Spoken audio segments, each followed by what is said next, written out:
"What on earth is that?" Mark exclaimed, a mix of confusion and annoyance lacing his voice as he squinted at his computer screen. The office was a typical sea of cubicles, filled with the background noise of hushed conversations and the rhythmic tapping of keyboards. However, Mark's cubicle stood apart in a bubble of silence as he focused on the image displayed in front of him. It was a profile of a young man named Alex, clean-shaven, with striking blue eyes that seemed to pierce right through Mark. Alex had the kind of polished persona that suggested he had everything under control, and that rubbed Mark the wrong way. With a frustrated sigh, Mark leaned back and rubbed his tired eyes. As a journalist with over a decade of experience, he had never felt so torn about an article as he did at that moment. Alex was a well-known businessman, notorious for his cutthroat strategies and questionable morals. Just the thought of him made Mark uneasy. Yet there was something about Alex's story that captivated him. He had stumbled upon Alex's profile while investigating corporate greed. The man had built his wealth on questionable practices, leaving a string of devastated people behind him. But as Mark dug deeper, he uncovered whispers of philanthropy and acts of kindness that were rarely mentioned. It felt as if there were two sides to Alex, one that the public recognized and another that thrived in the shadows. Mark's initial curiosity quickly morphed into an obsession. He began spending his lunch hours reading articles and his evenings interviewing former employees and competitors. The more he discovered,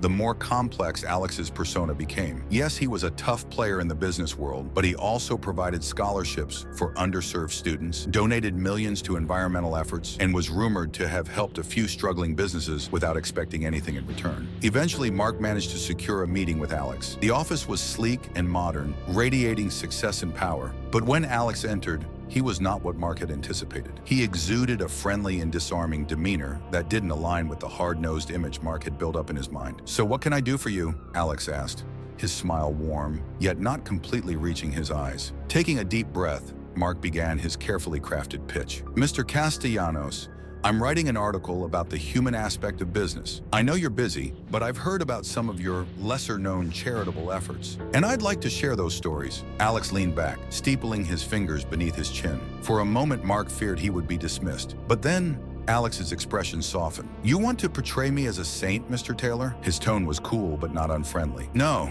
not a saint," Mark quickly replied, his confidence wavering slightly. "I believe people are more than their public images. I want to illustrate that there's depth to your story, that perhaps there's more to you than what the headlines show." Alex studied Mark thoughtfully, his gaze sharp. After a moment of silence, he nodded. "All right, but I won't hold back, and neither can you. We'll do this on my terms, and you'll have just one shot at it. If I'm not satisfied with what you write, our conversation stays between us. Deal?" Mark's heart raced. He knew this was his opportunity. "Deal," he said, extending his hand. Alex's grip was firm, and their handshake was brief but loaded with unspoken promises. In the following weeks, Mark accompanied Alex to charity events, corporate meetings, and even a quiet dinner at a local shelter. He witnessed the businessman engage with a diverse array of people, from corporate bigwigs to those in need.